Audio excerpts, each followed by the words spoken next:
geçti zaman. Selamlar kaldı, sen çoktan yoksun buradan. İşler nasıl derken kırılmış için, görüşürüz deme paramparçayım.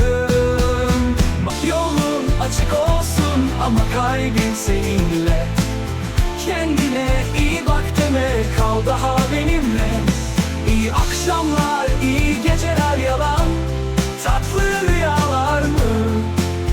Uyku haram. Yine bekleriz dedin ya hani. Bende her sözcüğün izi var hala sisli. Hayırlı işler kolay değil be dostum. Bu şehir suskun, bu dünya argun. Ruhum demek de yetmiyor. Bir canımla başlıyor, bin sitem yetişiyor. Yolun açık olsun ama kalbin seninle. Kendine iyi bak deme, kal daha benimle. İyi akşamlar, iyi geceler yalan. Tatlı rüyalar mı? Uyku haram.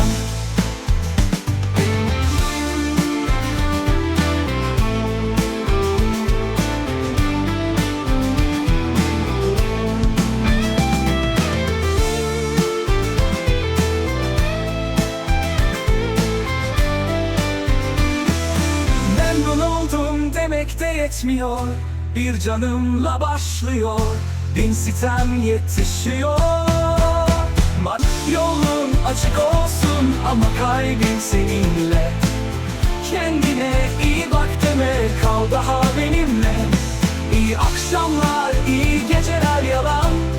Tatlı rüyalar mı? Uyku haram. Merhaba dünya, merhaba yalnızlık.